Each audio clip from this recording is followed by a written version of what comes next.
The Murdoch family circles TikTok. The deal in the U.S. bid takes shape. Broadway musicals hit a profit wall and a thinner slate ahead. Kamala Harris comeback tour reopens Democratic wounds. Fox News turns on-air promotion into a best-selling book machine. And Trump ramps up pressure on critics in a widening free speech fight. All that and more today. Welcome to Filtered with TJ Walker.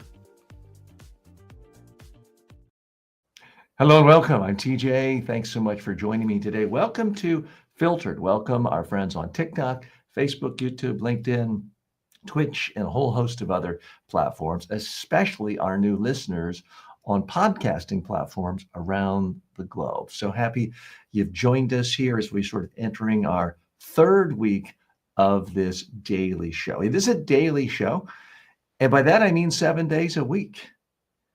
I am trying to analyze the news for you every day here. Top business stories, technology stories, media stories, and culture stories, all filtered through the lens of communication and personal development skills. Here's my promise to you.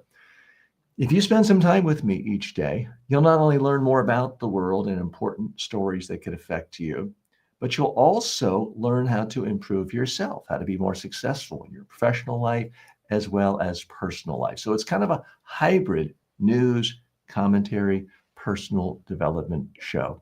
And I hope you find it useful. Please take a moment to like the page if you're watching it, follow, subscribe, sign up for notifications if you are listening on a podcast.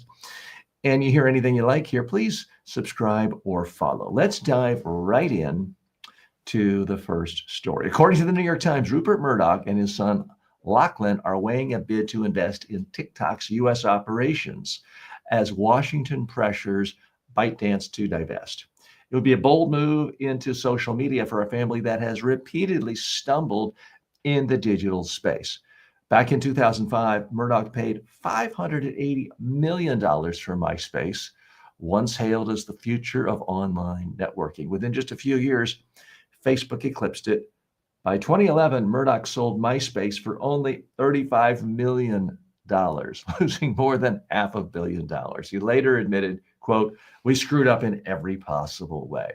Another failed experiment came in 2011 with The Daily, an iPad-only news app marketed as the future of digital journalism and featuring voices like Gary Vaynerchuk. I remember it well. It folded less than 2 years later after losing tens of millions of dollars. Those failures raise questions about whether the Murdochs are the right partners to shepherd TikTok's American future. Still, the platform's value and reach make it irresistible. If the deal goes through, Fox Corporation would join other high-profile investors like Oracle's Larry Ellison, Dell's Michael Dell in reshaping TikTok under U.S. ownership.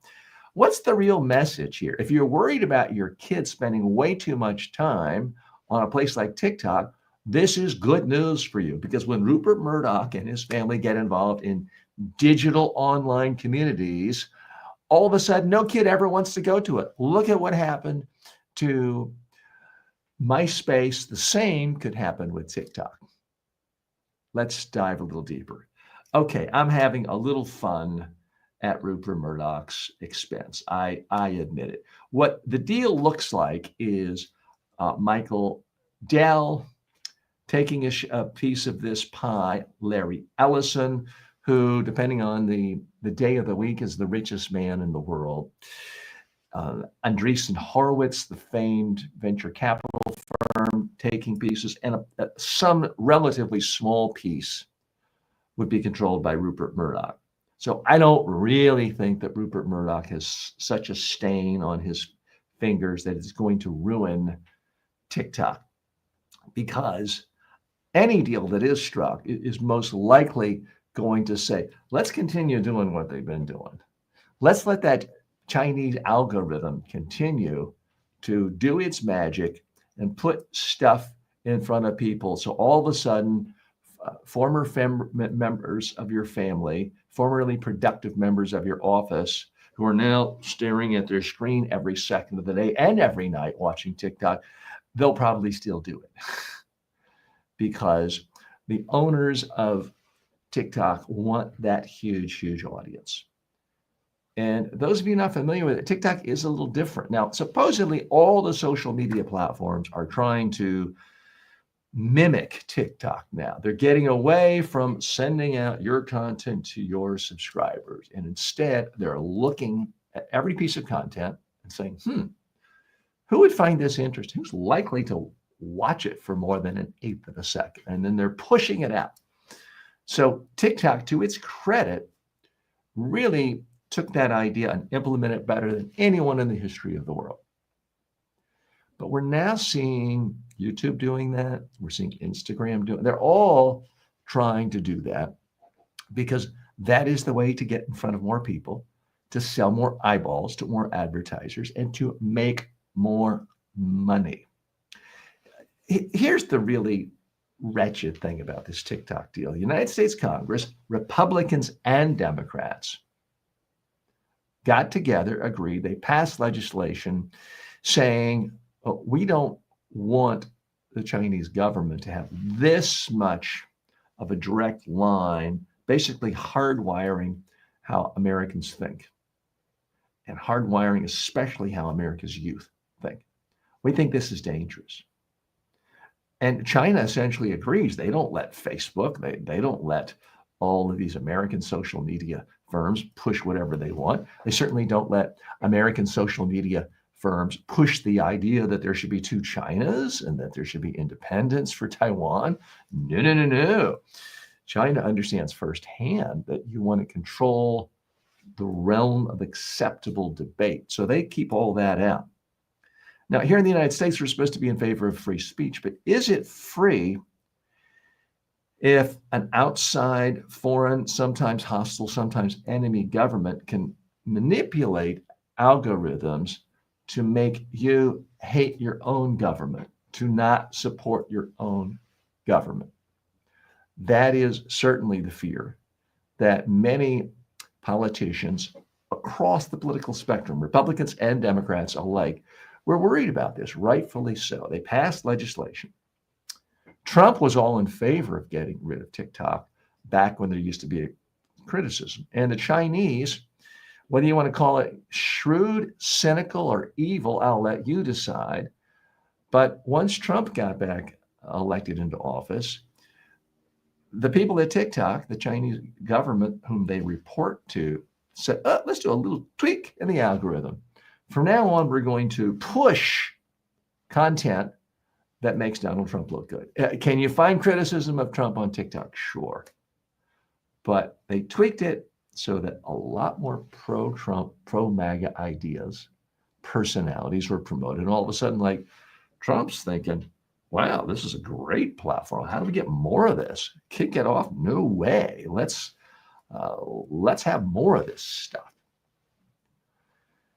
So he kept on just flagrantly violating congressional resolutions, bills, laws, and pushing back the date of when he was supposed to force ByteDance, the parent company of TikTok, to sell, to come up with new ownership, or just to be eliminated from access to American consumers.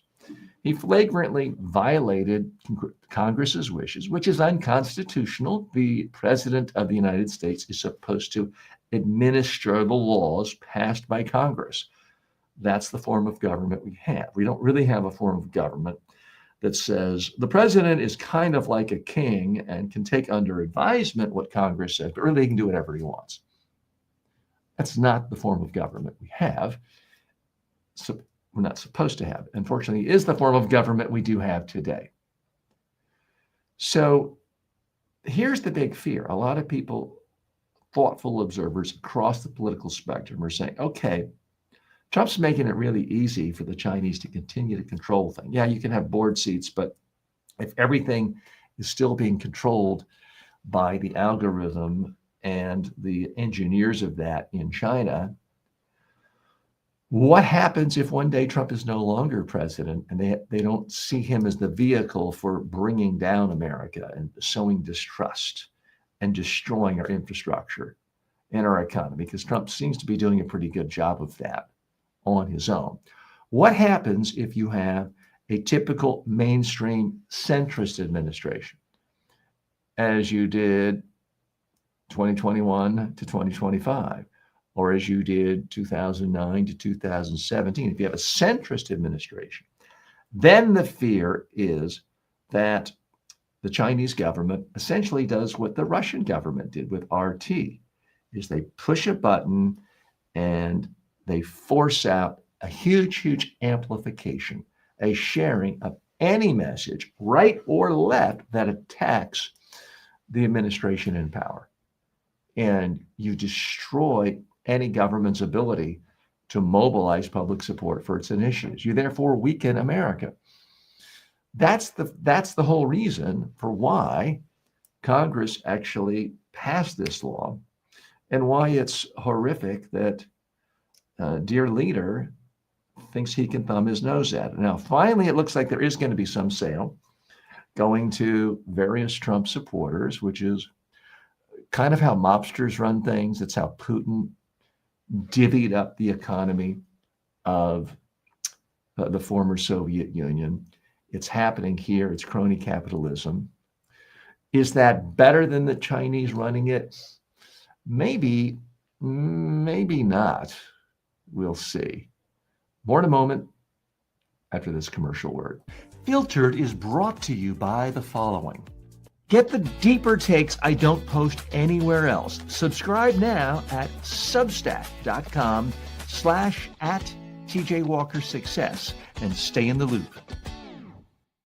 For years, people have asked how they could get one-on-one coaching from me inexpensively. Well, now you can, anytime, anywhere with the TJ Walker AI clone. It's like having me in your pocket, ready to help you prep for a speech, polish a pitch, or calm your nerves before a big meeting. You talk to it, it responds like I would, based on my real-world coaching of thousands of leaders and communicators. Check it out at tjwalker.ai. It's not just smart, it's personal. Want to support the show? Skip the ads and buy me a coffee. That's buymeacoffee.com/TJWalker.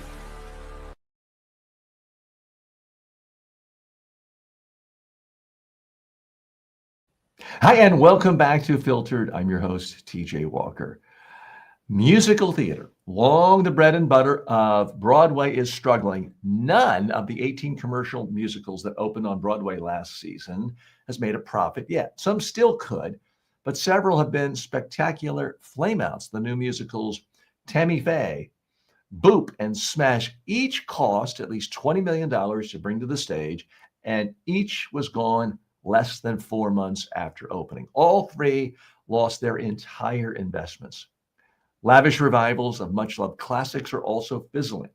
On Sunday, a revival of Cabaret, budgeted for up to $26 million and featuring a costly conversion of a Broadway theater into a nightclub-like setting, threw in the towel at a total loss. A $19.5 million revival of Gypsy that starred Audra McDonald and earned strong reviews closed last month without recouping its investment. Even a buzzy production of Sunset Boulevard, which won this year's Tony for Best Musical Revival, failed to make back the $15 million it cost to mount. New musicals are particularly endangered. Since the coronavirus pandemic, 46 new musicals have opened on Broadway, costing about $800 million to bring to the stage, according to filings with the Securities and Exchange Commission. Only 3 have become profitable so far. Strong reviews, word of mouth, and in some cases, Tonys have not been enough. And this fall's new musical offerings are sparse. There are just 2, one of which has only 2 people in its cast. Andrew Lloyd Webber said in an interview, quote, "Broadway is not a business anymore. The statistics are terrible, and I'm very worried. I look at the economics of this, and I just don't see how it can be sustained." Okay, what's the real message here? Disruption is coming for Broadway, specifically Broadway musicals. You can't put yourself out as a real business when virtually everybody 100% of their time loses all their money. At some point, investors are going to say, absolutely not. we're going to see the same thing that's happened to network television news comedies being replaced by TikTok videos and YouTube shorts. We are going to see new economies of scale taking over Broadway. And I hate to say it because I'm a big fan of unions. It's going to be non unionized, it's going to have electronic, digitized music. There's going to be some AI involved, and we're going to see sprouting up things like Broadway shows throughout Manhattan and other places, but at 1/10 the cost, sometimes 1/100th the cost. It's the only way musical theater can really thrive. Okay, let's look at some of these details at a more granular level. Now, I was certainly aware, and you probably were too, that investing in a Broadway musical is not usually something you do because you think, wow, I got to have enough money to pay my kid's college fund next year. What's a surefire way to make money? No one was under the illusion of that. But now it's looking like virtually everybody who invests in Broadway musicals is losing money. At some point, you're going to run out of suckers. And there's been some people saying, well, the price of musical tickets have not gone up with all the other costs. Well, a ticket now to the new revised Hamilton is $1,500. Now, I got to tell you, I've spent a lot of money on Broadway tickets over my lifetime, but I'm not ready to spend $1,500 for me, my wife, my daughter to go see Hamilton, which we did see it. We spent considerably less than that. So it is interesting, and this is a pure coincidence. The three Broadway musicals that have recouped their investment, they're not profitable yet. The three that have recouped their investments got government handouts in part. And I don't mean that derisively, but MJ, Michael Jackson show, 6, about King Henry VIII's 6 wives, and Juliet, sort of an alternative version of what would have happened to Juliet if she hadn't killed herself at the end of Romeo and Juliet. All great shows. My family and I have seen all of those. And maybe that's a part of the problem is they did a better job of marketing. They brought me into the show. The others have not done well at all. And there's no new blood. Yes, Hamilton's still around. Wicked's still around. The Lion King around. I mean, those shows have been around a long, long time, more than 20 years in some cases. This is not sustainable, folks. And look, I have friends who work on Broadway and are able to have good livings because they work in the orchestra of Broadway shows, and they can make a decent income and afford to live in New York City, which is an expensive town. There's no doubt about it. But you can't expect investors to continue willingly putting their money in knowing it's 100% loss. At that point, it'll all have to be nonprofit foundations. Have you personally seen any Broadway shows in the last year? Or if you're in London, West End shows or live theater, wherever you are, whether you're in Mumbai or any place else, post a comment and let me know what you think, because I'd like to know. Ben says, Hamilton and Lion King still printing money while everything new tanks. No wonder Broadway feels stuck. A lot of people don't know this, but one of the very first businesses Donald Trump ever invested in was a Broadway show. He was in his early 20s. We're talking about, late 1960s. And he invested in a Broadway show and it tanked. Roger Ailes, the guy who founded Fox News Channel, was a Broadway producer and had some successes to his credit. He did know how to put on a show. There's no doubt about it. Now, if you've spent much time in New York City or Manhattan, as I have, yes, there's the Broadway shows, there's off-Broadway, there's off-Broadway, and those things have a lot of different meanings in terms of the size of the venue, in terms of how unionized the cast is, how unionized the orchestra is. I think we are going to see a lot of these Broadway venues just shut down. There's simply no way they can do it. And what we're going to see is creative people. The next Lin-Manuel Miranda is going to start from scratch, not trying to make it a Broadway show. In the very same way you see former stars like a Trevor Noah of The Daily Show go from having a huge staff of 100 or more people to a lean staff of 5 people for his podcast.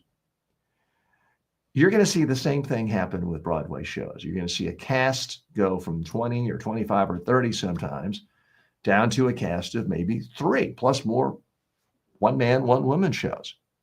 Instead, and I hate to say this, I love musicians, but you're going to see shows mounted that have the veneer of Broadway quality, and it's going to be recorded music.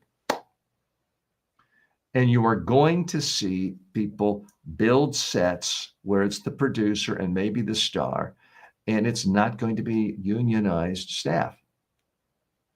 Am I saying that's a good thing? No, but the whole point of unionized workforce is to share the profits. You shouldn't have a system whereby the capitalists make all the money and all the workers are treated like oafs and serfs, happy to just survive on a few scraps.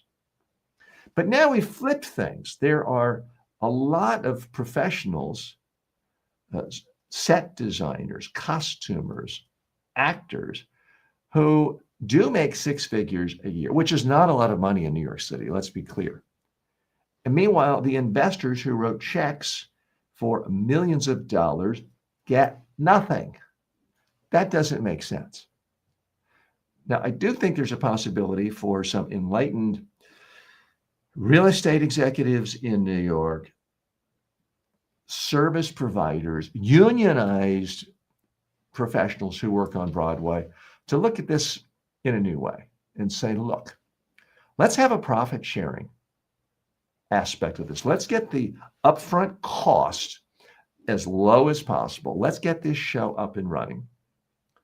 And then let's have revenue splits with an understanding that, okay, maybe the capitalists who put their money in don't deserve more than a 20% return on investment, but they have to get something before other people get above minimum wage. I'm just tossing this out here. I'm trying to think creatively.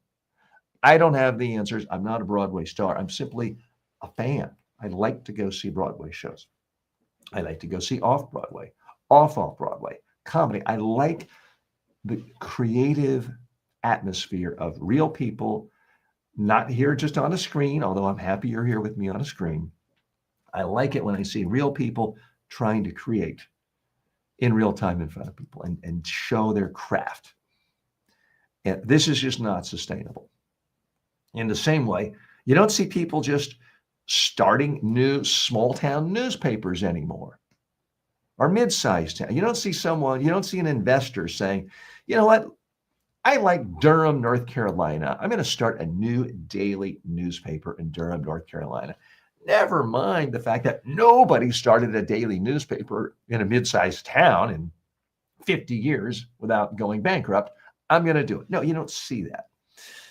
And at some point, you're going to see exactly the same thing with Broadway. People are just going to say, I'm not going to write the checks, and it's not going to get off the ground.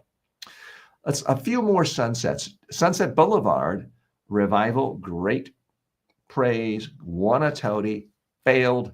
They lost their $15 million. I did see Sunset Boulevard, probably 25 years ago on Broadway. It was fantastic. I took my mother. We enjoyed it. We had a great, great time. But these costs, the labor costs, the set costs, the rent costs, the technology costs, everything is escalating. Plays are better in terms of economics. You don't have to have all the musicians. You can often have a lower cost structure. And there have been some plays that have done well recently, but they have a lot of celebrity. Now, I like George Clooney. I think he's a great guy. His play, Good Night and Good Luck, ran on Broadway, and it was profitable. Othello ran. It had Denzel Washington Jake Gyllenhaal in it. These broke records, but that's not really sustainable. These big stars can't really take more than 3 months out of their life to be on Broadway. That's not sustainable. And at some point, no matter how good a play is, and I like plays, there's something about the sheer spectacle of the Broadway musical. It's something that I find it's easier to bring a whole family to. It's easier to bring, if you're like I am, and you have family members where English isn't their first language, you can't really take them to a play. You can take people to a musical because the music is a universal language. The dancing is a universal language. So that's why I'm rooting for Broadway. But am I going to pull out my checkbook and write $1 million check for what I think is a guaranteed loss of a Broadway musical? I don't think so. Let's check in with you. Some of you are writing, and I appreciate you do that. AJ says, Murdoch's TikTok gamble could well be avoided of being another MySpace disaster, talking about what we were discussing in the earlier issue in today's show. Unique says $20 million down the drain for a show that closes in 3 months. Who's financing these things? Well, really rich people are financing these things. A lot of times someone makes so much money on Wall Street. If you're worth $500 million, $1 billion, writing $10 million checks to fund a Broadway show can kind of feel like buying what I did yesterday. I bought lemonade from local kids in the neighborhood. Do I want the lemonade? No. I'm trying to actively avoid intake of sugar. But I also wanted to support my neighbors' kids, youthful entrepreneurialism. So of course I bought a glass of lemonade when 4 or 5 boys came by and rang my doorbell. At some level, that is what's happening today with Broadway. You've got people who are so wealthy that losing $10, $15 million is the equivalent of me spending $3 on a lemonade. But even really rich people have their limits. And there's still a lot of ways you could help. You could endow so many university professorships in singing and drama with that kind of money. You could give scholarships to so many kids. So at some point, Broadway is going to have to look at their economics. People are going to have to somehow come up with a profit-sharing version of things such that the capitalists don't always lose. And let me tell you, capitalists do very well, especially in America. But they're also pretty good at sniffing out, is it time to leave this industry? Is it time to exit this sector? And I think that is exactly what is happening with Broadway. It hasn't been great for a long time, but very few people I know, no matter how wealthy they are, say, I will invest money in a guaranteed loser. And increasingly, that's what Broadway musicals sound like. Filtered is brought to you by the following. You don't need a new degree. You don't need another expensive coach. You need the right communication habits, and I'll teach them to you in just a few minutes a day. At MediaTrainingWorldwide.com, I've created the most comprehensive library of online communication and personal development courses anywhere. You'll learn public speaking, media training, persuasion, executive presence, and more. These are the same methods I've taught to world leaders, but now they're affordable and accessible to everyone. You can start for free and upgrade anytime. Go now to MediaTrainingWorldwide.com. Confidence isn't a personality trait, it's a skill, and it's trainable. Most people can't afford a full-time coach, and even if you could, good luck finding one who's available when you need them. That's why I created the TJ Walker AI clone. It's built on my 40-plus years of real-world coaching and training. You get my exact advice, style, and frameworks instantly. Ask it how to handle a tough question. Get feedback on your elevator pitch. Rehearse your next big talk. This is the next generation of communication coaching. It's smarter than an app, more personal than a course, and always ready. Start using it today at tjwalker.ai. You'll wonder how you ever did without it. Kamala Harris is back in the news. She's set to relive her failed White House bid with the release of a new memoir. But Democrats fear her September book tour will reopen old wounds and drain energy from a party still staggering under $20 million in campaign debt she left behind. Her book, it's called 107 Days, debuts on Tuesday. She kicks it off with a 15-city tour that some allies worry will become an I told you so exercise against Donald Trump, rather than a forward-looking moment for the party. And even those close to her doubt it will help her buttress her chances for repeat candidacy. Early experts show Harris painted herself as a tragic heroine in the brief period after Biden was forced from the race, reflecting on how and why Democrats collapsed spectacularly. For critics inside the party, her reappearance threatens to repeat the Hillary Clinton playbook after her 2016 defeat. A book, a tour, bitterness, and more division. Democrats are also frustrated that Harris admits to failing to act sooner as Biden stumbled, and even reveals she avoided picking Pete Buttigieg as her running mate because he was gay. Her public reappearance could help the party grieve, some Democrats say, despite the awkward timing. But others see it as one more reason to move on, as governors like Gavin Newsom and J.B. Pritzker step up as future leaders for 2028. Okay, so what's the real message here? Kamala Harris is back. She's going to be everywhere for a while promoting her book. And hey, I hope she sells some books. I hope she makes some money. Is this going to rehabilitate her image and make her the front runner for the Democratic nomination in 2028? I don't think so. Michael Dukakis didn't get another chance. John Kerry didn't get another chance. She had a shot. She had the support of the party. It didn't work out. Next, let's go a little bit deeper here. I am not one of those who thinks that Kamala Harris was a horrible candidate. I mean, it was still a pretty close election. Everyone likes to forget that. Was she a superstar? No. In retrospect, would it have been a lot better, obviously, if Joe Biden had simply announced 2 years earlier he wasn't running, let the Democrats fight it out and find the strongest candidate? Obviously, at this point, you don't need me to tell you the stunningly obvious that most people now would agree with. She's written her book. She's talked about it. I got to tell you, I'm a real political junkie. Not that excited about reading it. Part of it, it's depressing.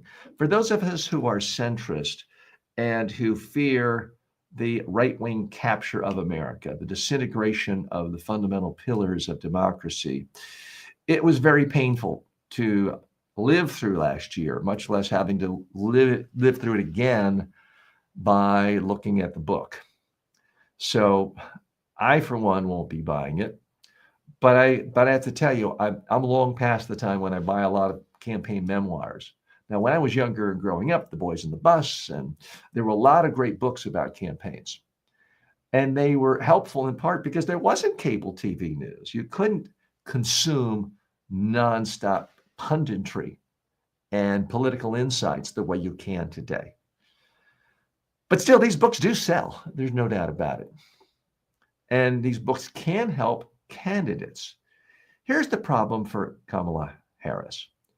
A lot of people thought, okay, this is our big chance. The Republicans have been captured by this cult. They're nominating someone who's the most unpopular candidate in the history of the United States. The Democrats have to win this. It's one thing for Hillary to have lost to Trump in 2016. All the country really knew was, here's a guy, charismatic TV performer, businessman.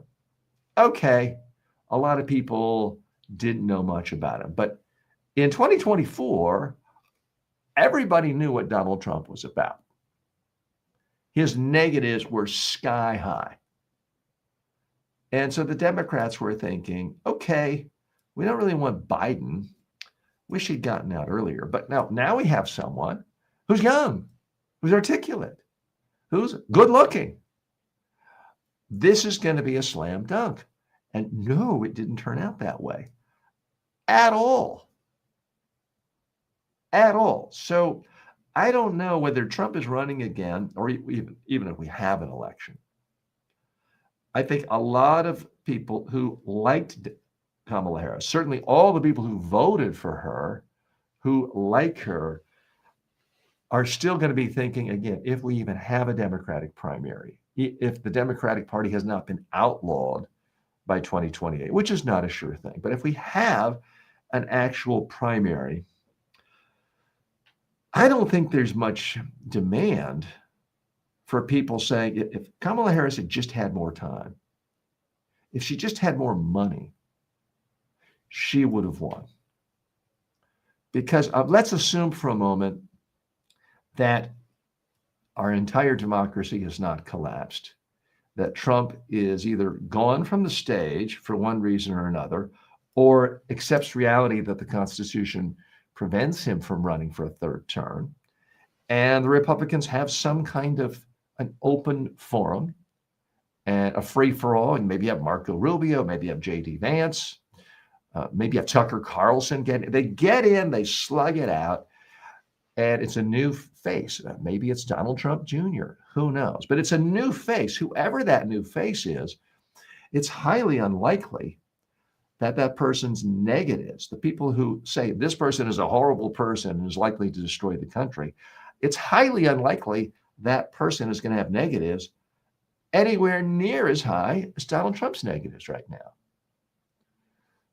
So the argument against Harris would be, look, you couldn't beat Trump inheriting a great economy, a surging economy, a growing economy at a time when Trump had astronomically high disapproval ratings. How in the world are you going to deal with a relative fresh face like J.D. Vance or Marco Rubio, which nobody seems to know really what he stands for, if anything, other than working a lot of long hours in every cleanup job Trump gives him? So it's arguably going to be much harder for a Democratic candidate to win in 2028 if they do have a candidate who doesn't have the same astronomical negatives of Trump. So I can't imagine there being a huge constituency for Kamala Harris getting another nomination. So where does she go? What does she do? I think if you're Kamala Harris, you say, look, I wanted to be in public service. I wanted to be to have an impact. I frankly got higher than I ever thought I would get. And again, let's not take away from her.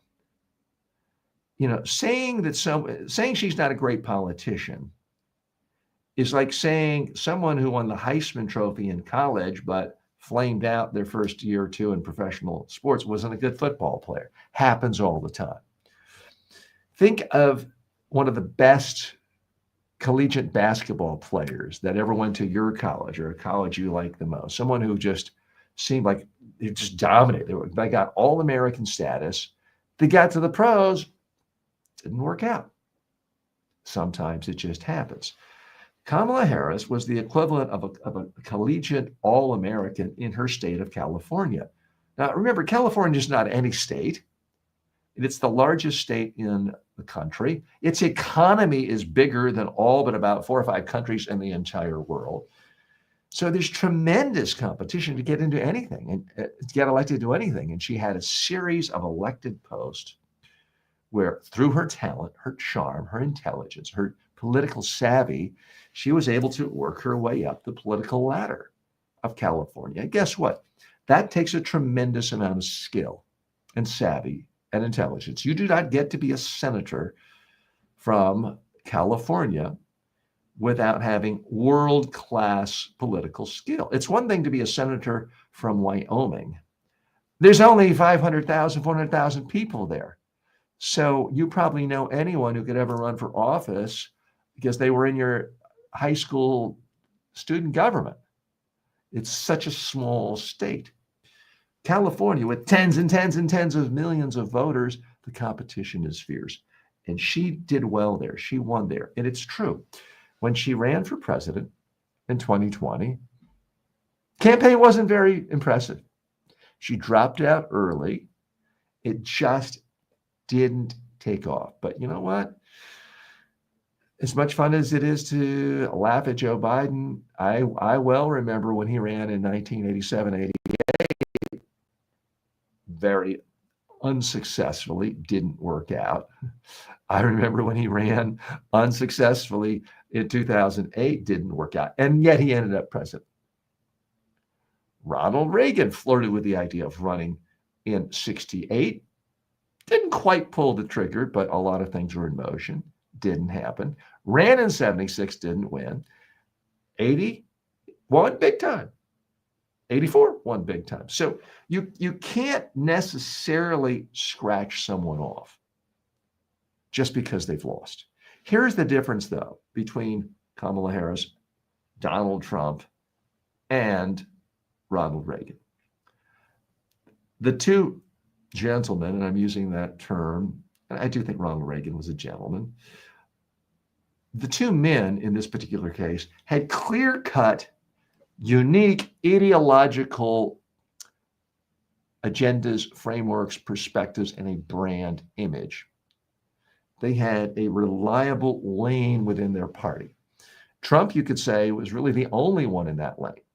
He spoke for a lot of Republican voters in 2016 and in 2020 and 2024 who don't like the old Republican Party of just tax cuts for the rich, cut social spending, balanced budgets.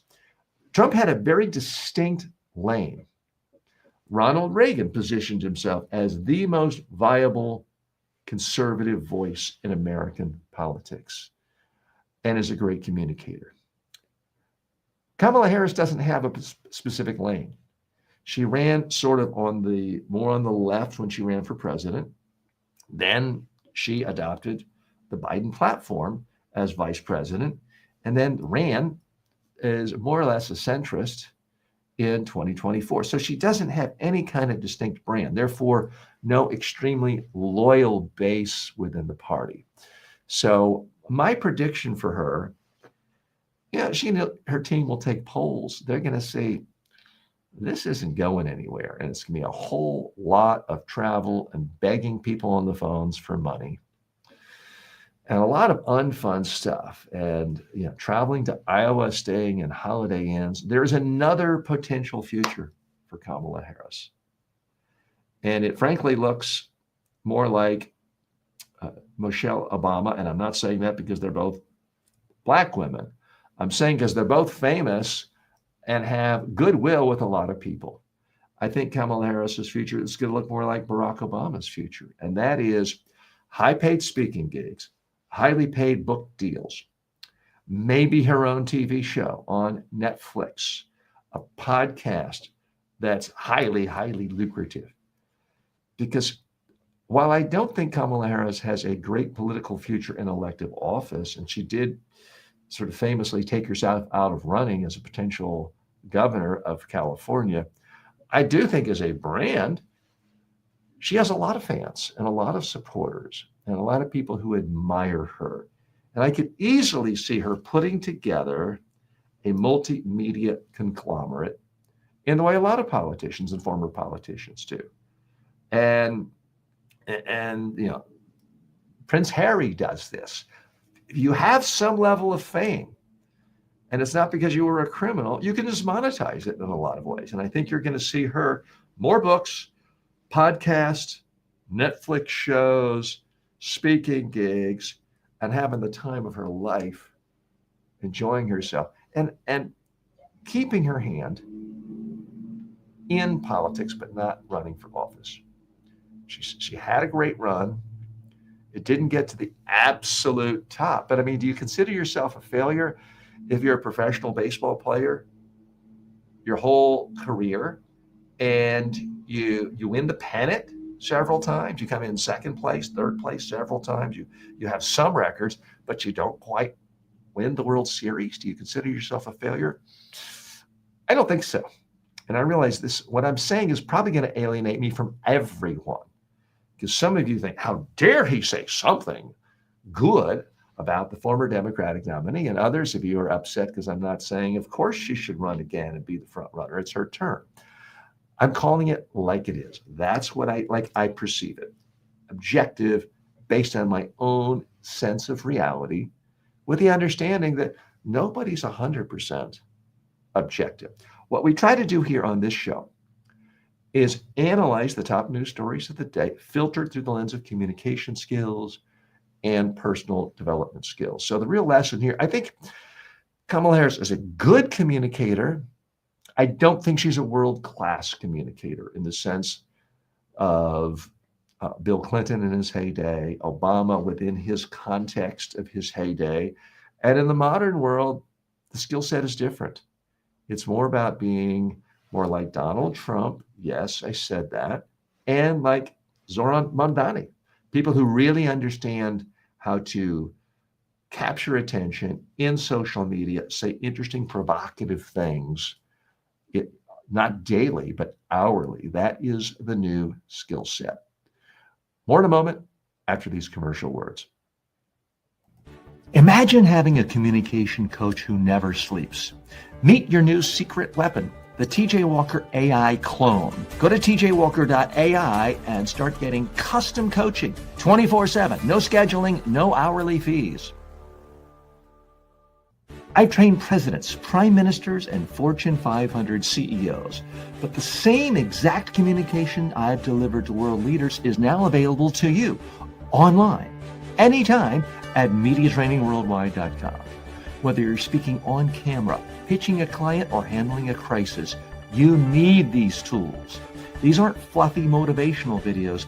They're practical, battle-tested techniques to help you speak clearly, confidently, and persuasively. Go to MediaTrainingWorldwide.com and take your communication to the next level.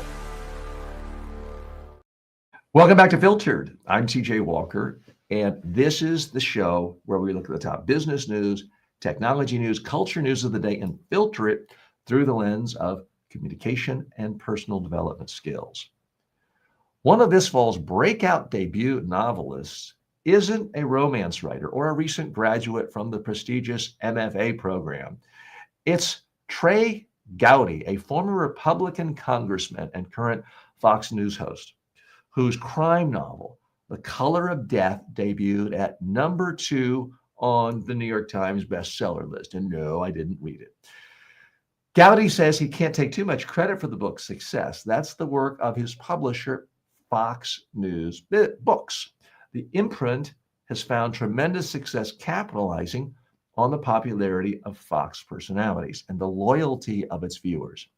Most of its books are not expressly political, but they align with the network's conservative bent. The subject matter is often dictated by market research into what appeals to Fox's audiences. Topics like faith, family, patriotism, criminal justice, and military service. Executives sometimes pair a subject with a Fox host or contributor. Then the books are launched into the world with a cascade of TV appearances, a publicity bonanza that is rare in today's media climate. Since it launched 5 years ago, all 16 Fox News book titles have become national bestsellers. With only a few releases each year, the network can give each of its authors ample airtime, particularly on shows like The Five and Fox and Friends. Critics say rival conservative publishers no longer get the same attention on Fox's airwaves. But inside the Murdoch empire, the formula works, and Fox executives plan to expand further into children's books and comedy. Okay, so what's the real message here? The Fox News Channel average audience might be 110, but make no mistake about it, the Murdochs understand corporate synergy, and that's why their book publishing company is arguably the most successful book publishing company in the world right now. Everything they do goes to the top of the bestseller list, in part because if they anoint one of their own on-air contributors and say you're going to be an author, They then give it essentially millions of dollars of free publicity on all their other shows. It's cross promotion, weaving in and out, building their brand, building their news personalities, and making more money for their published company. Depending on your perspective, it's either brilliant or diabolical. Okay, let's dig a little deeper here. I do think this is the future of media at many, many levels. Now, I'm somebody who likes books. I read books. I try to read at least one or two real books every week. I've written half a dozen books. But I'm always in a tough situation when I have friends, colleagues, others come up to me and say, TJ, I've just written a book. I'm going to be publishing a book. And my first thought is, uh-oh. Because if you're not already famous, if you're not a well-known brand on Fox News or ABC or CNN or MSNBC, if you don't have a podcast with 1 million viewers, if you don't have an email list of 1 million names, guess what? You're not going to sell any books. TJ, my book is different. My book is the best book ever. Blah, blah. Nobody's going to hear about it. So many people I find are stuck in this mentality of it's the 1970s when only 40,000 books were published a year. And one lucky break, and you could be like Dr. Wayne Dyer, who got on the Tonight Show, and Johnny Carson promoted the book, and boom, overnight, he was famous. Overnight, he was a celebrity. Overnight, from one talk show appearance, it became a New York Times bestseller. And that fed his entire career until he died just a few years ago, with dozens and dozens and dozens of books, making collectively more than $100 million.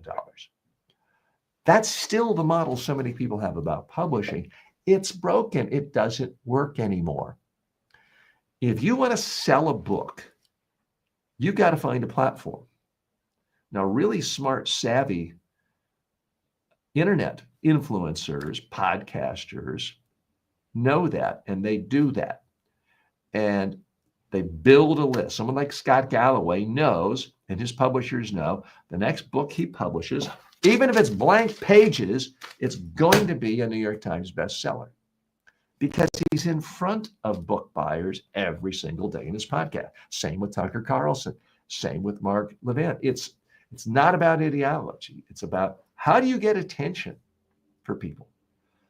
Bill O'Reilly, formerly of Fox News Channel, had created a vast publishing empire. It's something like 20 books, The Killing of Lincoln and The Killing of Jesus. And he got this formula, and he knew he could slap his name on anything. And there are varying accounts about how much he really wrote of any of these books versus his ghostwriter. But let's, for the sake of argument, say he did write some of it. He knew that because he was in front of people every single night on Fox, because he was in front of people with his newsletter, because he was in front of millions with his website, he could sell any book. I'm frankly surprised that CNN, MSNBC, the New York Times don't actively have larger and they may even have publishing imprints, but if they do, they're inconsequential. What Fox does now, which is shrewd, they tell their paid contributors, you want to be on our airways, you want a paycheck from us on a regular basis, okay, but you have to give us the next book you write a first look. That means the publisher at the Fox book imprint can look at a book first and decide if I want to publish this or not. Only if they turn it down can they then go to another network. Now, normally you might say, well, that seems unfair to the authors. Well, every single book they publish becomes a New York Times bestseller. So it works out pretty well for their on-air staff. I think this is the future. And we're already seeing it with countless bloggers across the spectrum, podcasters. I'm dating myself now.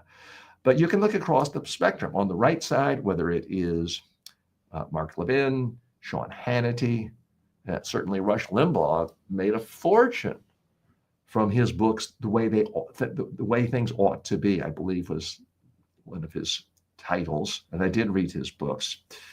And those were ghostwritten by John Fund of the Wall Street Journal. That's pretty well documented. But you need a big brand to get in front of people. And institutions like Fox News are a brand. The personalities who are on every day become a brand. But it can happen for you and me as well. And again, there's so many people in politics, especially, who do this across the political spectrum. Look, it's like someone like David Pakman, who is known as a liberal democratic YouTuber and podcaster, wrote a book, pretty good book. I've read it, and it became a bestseller. Look at Michael Tyler Cohen, another liberal democratic podcast, wrote a book. I've read it and became a bestseller. And I also, by the way, I read conservative pundits' books going all the way back to God and Man at Yale by William F. Buckley. So I try to follow best-selling books talking about culture all across the spectrum so I can give you a better perspective on it and just give myself a better sense of what's going on in the world too. A few more facts about this. Dana Perino's book featured a mariachi band. It sold 100,000 copies. Joey Jones' Behind the Badge hit #1 with a Fox push.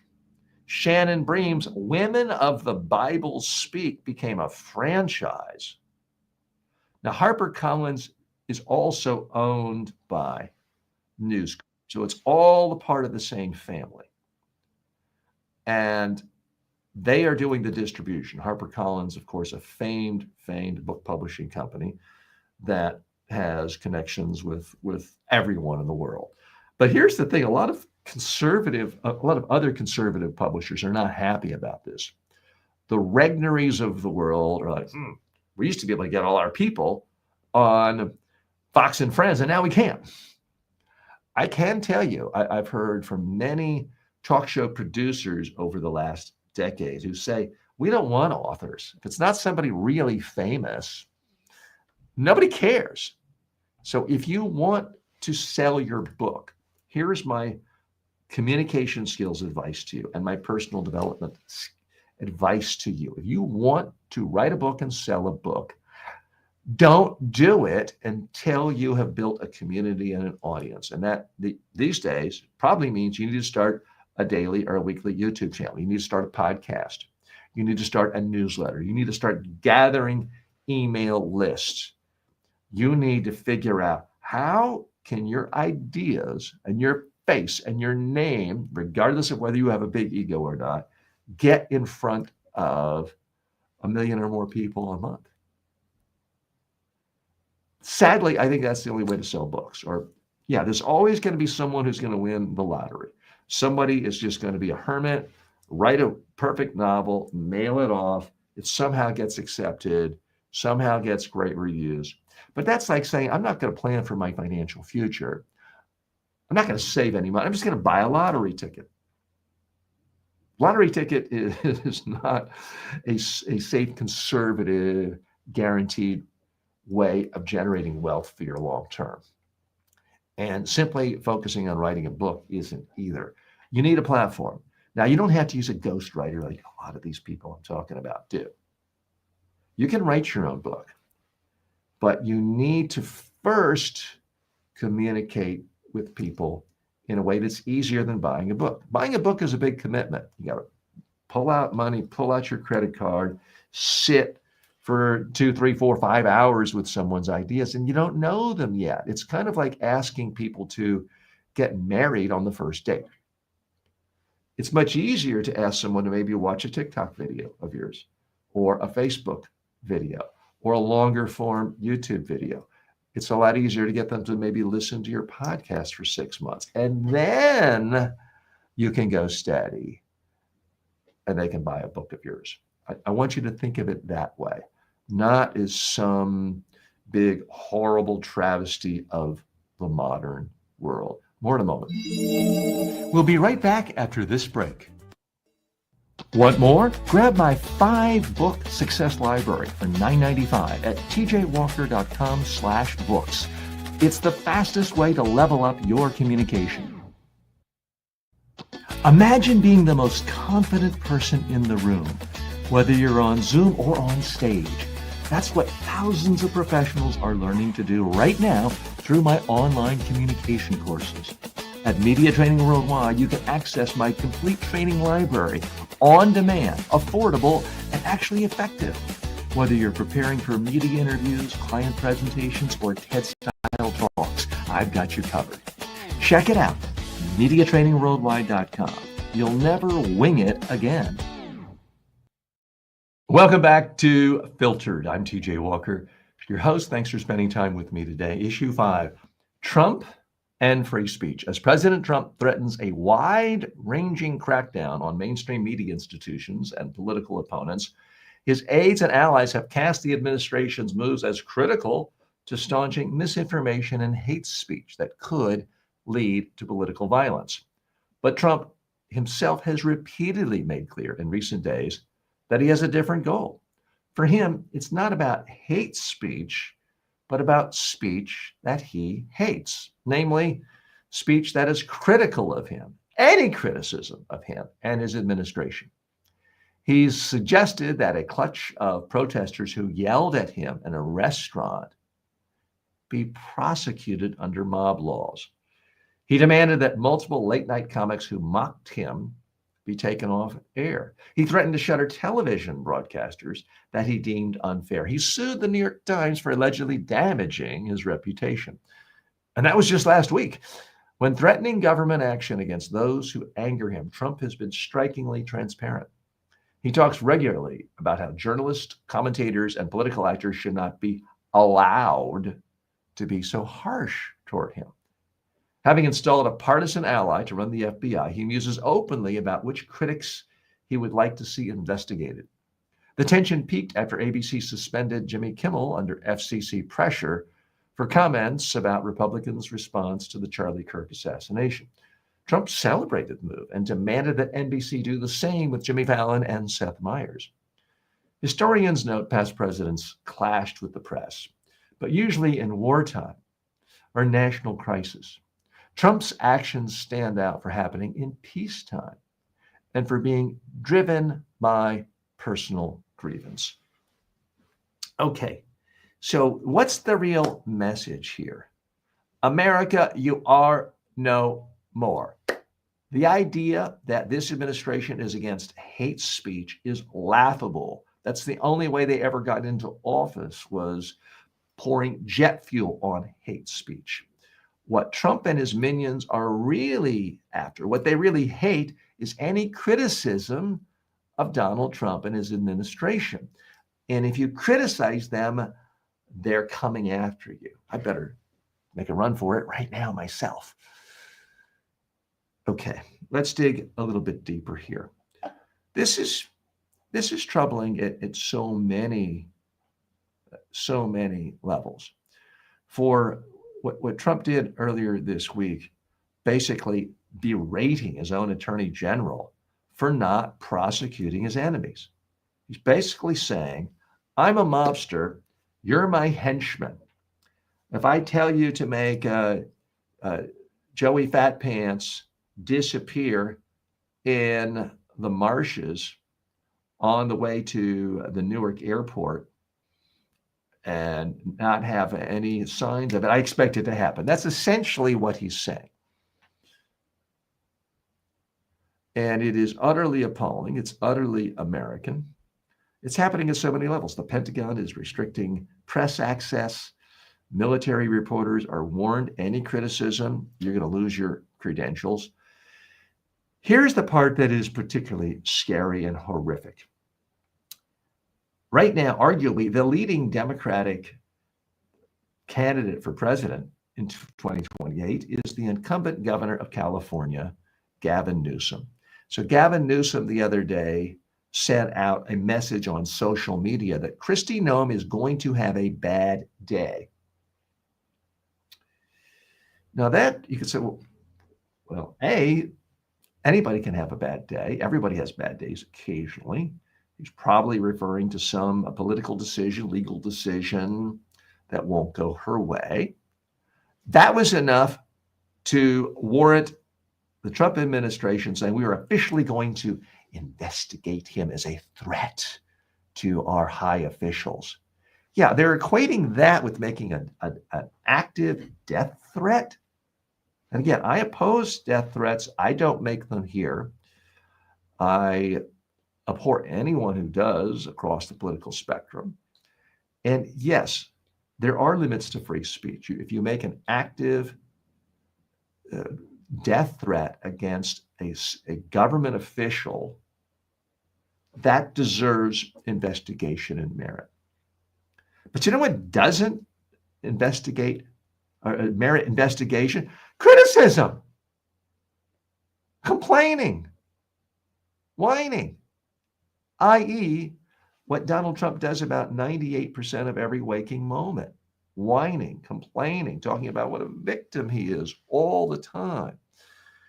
And to use the full force of the federal government and to try to intimidate someone against any criticism, that's utterly despicable.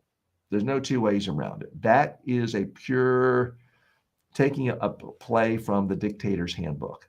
That's saying, Viktor Orban of Hungary, I bow down to you. I'm going to do what you're doing. I want to intimidate anyone in the media, anyone in the political system from ever criticizing me. Okay, I'm going to make a prediction right here. I hope I'm wrong. I hope you call me up, write text 6 months from now, because I'm making this prediction as it will happen in 6 months. I'm hoping I'm wrong. I'm predicting that within the next 6 months, this administration outlaws membership in the Democratic Party. I'm predicting that within 6 months, this administration outlaws the Democratic Party in America. We are seeing inch by inch every single day, the Overton window is sliding. Things that even a month ago, people would have said that's insane, that could never happen, you're being hyperbolic, are now happening. Talk show hosts getting canned. Sitting Democratic governors are being treated as if they are terrorists. This equation of taking a principle we can all agree with. No one should endorse political violence, threats to political officials. No one endorses that. But to conflate that with, oh, you criticize, dear leader, and that's the same as hate speech, and that's the same as calling out for violence against this person.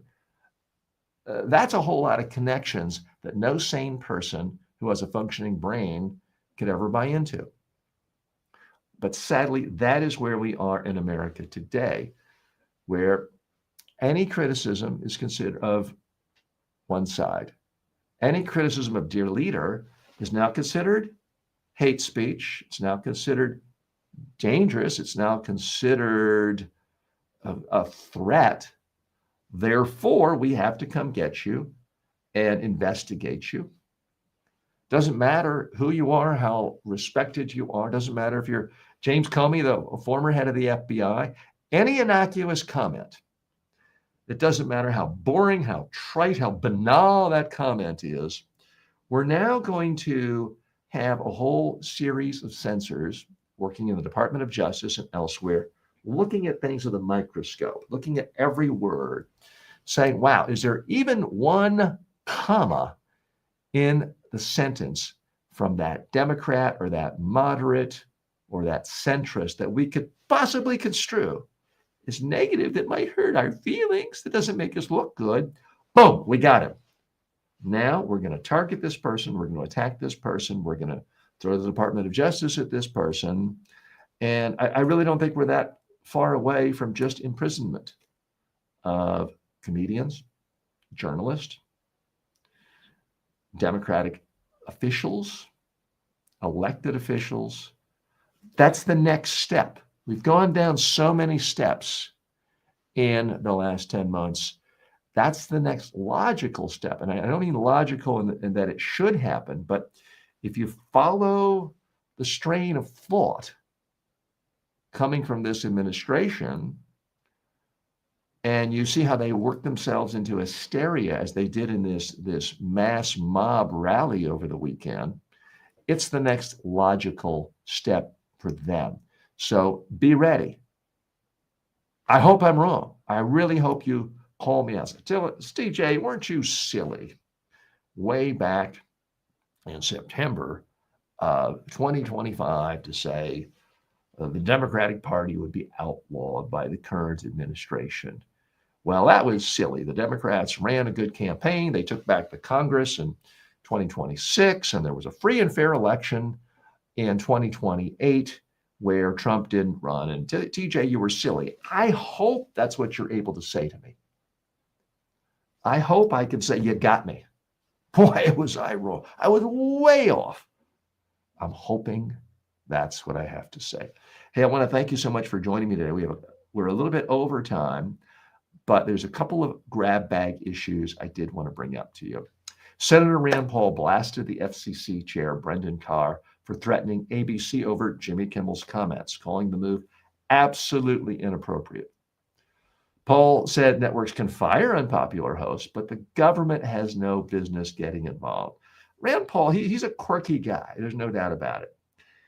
He is someone who does seem to have some set of core beliefs. He is, the son of the father. Ron Paul voted libertarian, and Rand Paul is too, in many respects. He does seem to be more willing to call out the Trump administration when it egregiously becomes a big socialistic government and runs like either a socialistic or an authoritarian dictatorship. So Rand Paul is noting here that this was extraordinarily improper of the Trump administration. And so for that, I do want to say, well done, Rand Paul, for speaking out. Now, before we get too excited about this, Rand Paul is someone I would say he does have, one bone in the backbone. He's got, one disc in his spine. It never adds up to a full spine because he never seems to vote against anything Donald Trump wants. He never seems to connect his logic. You're saying this is against your principle, and this is against your conservative libertarian principle, and this is against your principle of we shouldn't have more bigger government. Yes, yes, yes. And then he votes in favor of whatever Donald Trump wants. And he votes in favor of whatever henchman who advances big government, socialistic, authoritarian impulses. He always seems to support those people. But at least he does speak out occasionally, and I know he gets a lot of guff for it. He gets vilified and attacked viciously in social media. And I can only imagine the personal security needs that pop up each time. So I give Rand Paul some credit. Not a full spine, but he's at least got one bone in his back. I also wanted to give a little spotlight to one of my favorite publications, The Atlantic. One of my favorite columnists, David Frum, who's a former speechwriter for a conservative Republican, George Bush. He's pointing out that Donald Trump is really in a race against time, that Trump is smart and savvy as far as reading the public, reading moods, reading polls. I agree with that. And he believes that Trump is doing all these activities we're talking about so quickly because he realizes he has to consolidate power now. Every single day, his political support is going down. His polling numbers, people who support his agenda for what he's doing in tariffs, what he's doing to fight inflation, what he's doing with ICE, the support is going down, down, down. David Frum makes the point that he's trying to consolidate his power now. Because if he goes into the 2026 elections being this unpopular, and we still have free and fair elections, then he might be able to keep the Senate. I don't think any fair-minded person thinks it's going to be a slam dunk for the Democrats to take back the Senate. Oh, no. But any fair-minded person will say if the economy continues to go down, Trump's poll numbers go down, the House is already so close, we're really talking about a handful of votes different, then at that point, the Democrats are going to retake the House. And at that point, his agenda is dead as far as getting anything through Congress. Now, he can still do all these executive orders, but at that point, the Congress most likely will start impeachment proceedings. And you say, well, TJ, what did he do? We don't have 89 hours straight for me to go through all the things he's done, breaking his constitutional oath of office right now. Just take my word for this. The Democrats win control of the House in 2026. By early 2027, you're going to see impeachment hearings. Is he going to be convicted? No, because the Senate is not ever going to convict Donald Trump. It doesn't matter if he literally does do what he said he would do to someone in the middle of Fifth Avenue in New York City. They're not ever going to convict him because they are afraid of the attacks they would get back from his supporters. They are too afraid to stand up to this tyrant. So I would urge you, take a look at the column from David Frum in this week's Atlantic or the current online version of Atlantic magazine. He makes a compelling case that we are going to see increasingly bold, brazen attempts to take the reins of democracy and turn it into a full-fledged Turkish-style, Hungarian-style authoritarian dictatorship. Because at that point, once you control the levers of power, it doesn't matter what the polls say. You just get to do whatever you want. I'm TJ Walker, and I'm happy for at least today I get to do whatever I want, which is spend time with you talking about the top news stories of the day. I appreciate your time. Please, if you saw anything you like, heard anything you liked, or at least interested you, leave a comment, sign up for notifications, like it, interact on whatever platform you're on. If you're listening to this on a podcast platform, thank you. Be sure to follow us on that podcast platform, subscribe, and please, please leave a review. Thanks. I'll see you tomorrow.